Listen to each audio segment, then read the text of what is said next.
Penyidik Polresta Bandar Lampung menetapkan satu orang tersangka terkait pengerusakan alat peraga kampanye paslon wali kota dan wakil wali kota Bandar Lampung nomor urut 2 Yusuf Kohar Tulus Purnomo. Satu orang tersangka yakni Aman Effendi, warga Beringin Jaya, Kemiling, Bandar Lampung, ditetapkan tersangka sejak 24 November 2020.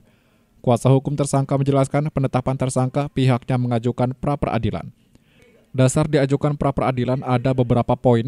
Pertama, terkait formil, yaitu prosedur penetapan tersangka cacat formil, yakni melanggar Perbawaslu nomor 8 tahun 2020, di mana saat pemeriksaan terlapor tidak didampingi penyidik dan jaksa dari Sentral Gakumdu Bandar Lampung. Legal standing pelapor bernama Yopi berstatus sebagai tim sukses. Seharusnya pelapor WNI yang memiliki hak pilih di wilayah setempat, bukan tim sukses. Kemudian terkait material, alat bukti rekaman pengakuan kliennya saat itu ia di bawah ancaman dan intimidasi lalu direkam secara diam-diam.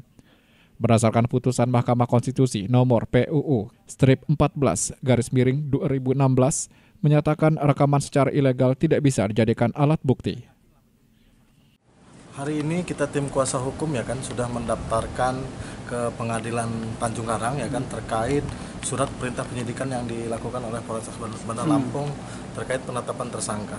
Nah, objek pra peradilan yang kita lakukan pertama poin adalah terkait prosedur cacat formal bagaimana Pak Aman diduga ditetapkan tersangka dengan indikasi adanya pelanggaran peraturan bersama Kapolri, peraturan bersama Kejaksaan, dan peraturan bersama Bawaslu. Di mana dalam tahapan pemeriksaan, klarifikasi di Bawaslu ini Pak Aman tidak didampingi oleh jaksa dan penyidik dalam proses kemarin.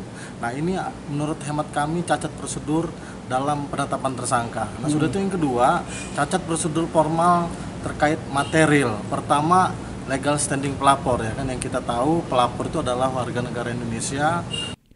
Alian juga menambahkan rencananya Aman Effendi akan dipanggil sebagai tersangka pada tanggal 26 November, namun kliennya tidak akan hadir karena sedang menempuh jalur hukum pra-peradilan. Leo Dampiari melaporkan.